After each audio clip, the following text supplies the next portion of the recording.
I struggled with language, especially through primary and secondary school. And I think only until I got to art school, when I began to look at how language is made with letter form and ascenders and type, did I begin to go, oh, there's a visual language as well. These are all systems. The dictionary is a system, language is a system. And I think that's where all of this starts. Whether that involves cutting words or taking books apart or sculpture, they're all asking the same question. Instead of looking at what can be said, let's look at the tools by which we say it.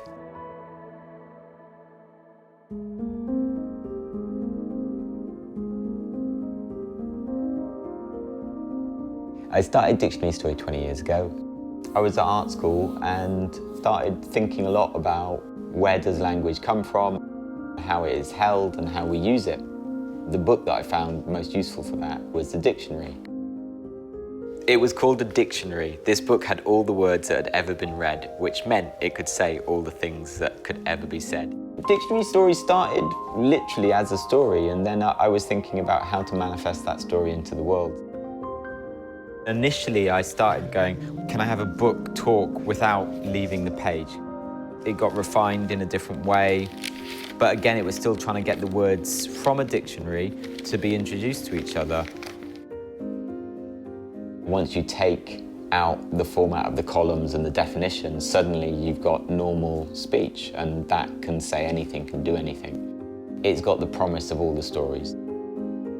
I was pretty sure that it was going to be a book, but over time that changed and it became a poster. After a while, it also became a sculpture.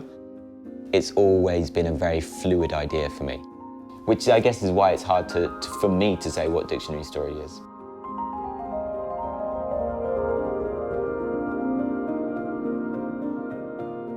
There's a moment where I'm just like, I could steal the format that dictionaries use. So my story just runs down this edge normally, but when you open it, like a dictionary, it has the definitions of each word.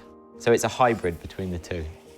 I set the whole of the format of the book as one print.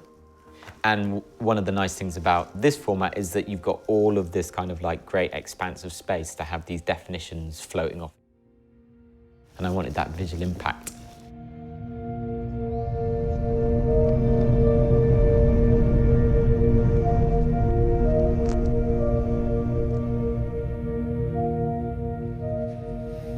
Part of this project is to see if it is possible to get a letterpress print of this. Traditionally, you wouldn't set metal type like this. We're having a plate etched and then it'll go onto a letterpress printing machine. The interesting thing about what Sam does is he combines this old technology with the digital age. Anyone who works within the third dimension in terms of a printmaking process is what we love to print from, and that means that you're directly making an impression from the artist's hand. And I think that's what attracts people, because they know that they're holding something that has had that first-hand contact with the artist's hand. It's this kind of hybrid of digital fonts that have become PDFs that have been printed but then go back into print processes that were around since Gutenberg and the early 19th century. It's always questioned the boundaries of what medium it's been in. So I want to add that layer of craft into the story.